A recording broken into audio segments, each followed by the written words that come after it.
The sun was going down behind the hills, faster with every passing second, and my Pokemon and I were heading out soon.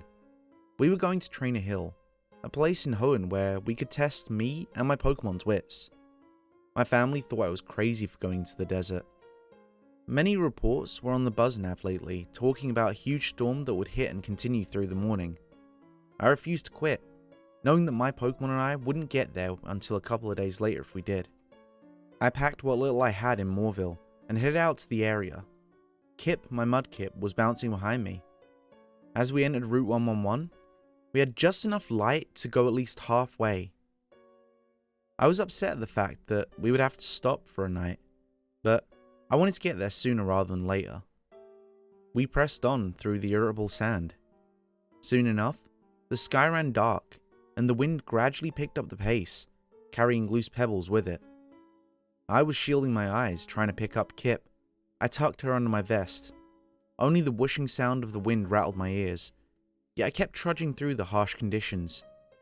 Shadows loomed on the ground and rocks, the sandy haze tricking my brain as if something was there. Something was there. I was growing more tired with every footstep, and my legs felt as if they were on fire.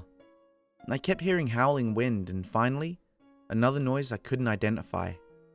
It sounded like scratching, shifting through the sand in slow dragging movements. Whatever it was alive. My eyes were wild with fear as I hastily looked around me. Any one of the shadows I saw terrified me. When the first one disappeared, I turned around and I saw nothing but the blinding veil of sand surrounding the desert. My heart lurched as I thought I saw the slightest of movements from any shadow. I sprinted, not caring that the sand and other debris were batting at my sore cheeks. I could barely make out an outline of a rock structure, and I started running to it. I stopped at the rock and turned around.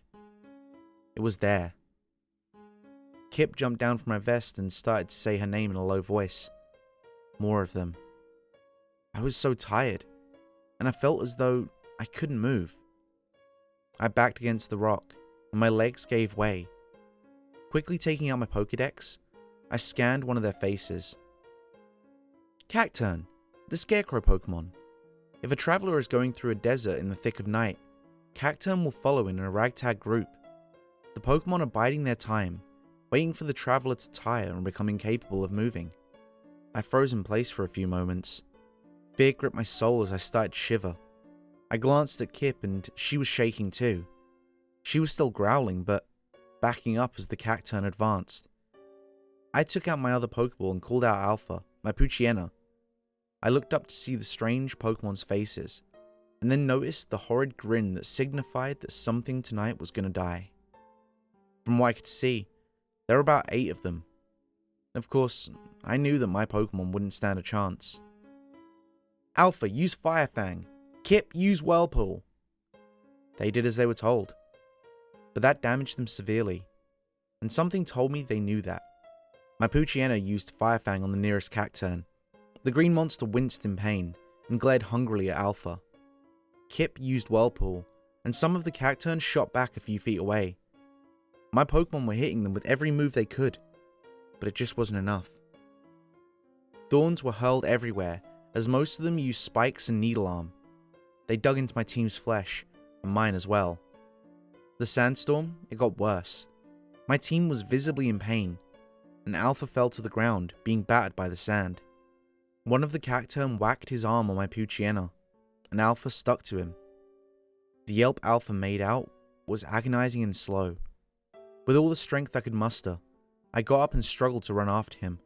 I screamed at the monsters, tears pouring down my face, as Kip was holding her own. I saw the Cacturne slowly shift away with Alpha, dead on one of its arms. Another Cacturne stepped in front of me, and I backed up immediately. Kip was next. Over and over, the Cacturne used Absorb and Leech Seed. Kip was right by my side now, struggling to stay standing. She used one last Whirlpool before crashing into the dust. I hugged Kip tightly.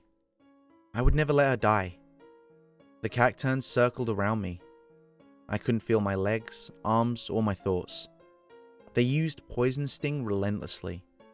I could feel myself growing numb and sick to my stomach. The poison was coursing through my body, and I couldn't fight it anymore. I had to let go. So I did. I woke up in the Pokemon Center in the next couple of days. Nurse Joy was standing next to me, taking my temperature. When she saw me open my eyes, she smiled sullenly. "Hello, Addison," she had said. "Do you remember what happened?" "Yes," I replied. I remember going through the desert with Alpha and Kip. Then suddenly, a group of Cacturnes started to attack us. I winced in pain. I remembered the poison. "We did find your Mudkip, but no sign of another Pokemon," Joy said apologetically. Nurse Joy explained how I was found near a nest of some sort with big flesh wounds. Kip happened to find her Pokeball in my bag, and after eating some orange berries in the small carry-on, she put herself in the sanctuary of her Pokeball. Kip was alive, but severely scarred and disabled. Joy put her in my arms and left the room. Kip snuggled up to me. Slowly, my vision grew hazy, and I rolled over on the hospital bed, clinging to Kip. I closed my eyes and waited for sleep to arrive. Thanks for sticking around. I hope you enjoyed the story. We're at the end of this one, but there are plenty more you might not have heard yet. So here are some options: my entire Pokepasta playlist, or a story that YouTube thinks you'll like from me. With all that said, I hope you leave a like, maybe a comment, and if you want to hear more, subscribe with notifications to get the latest stories as soon as they're available.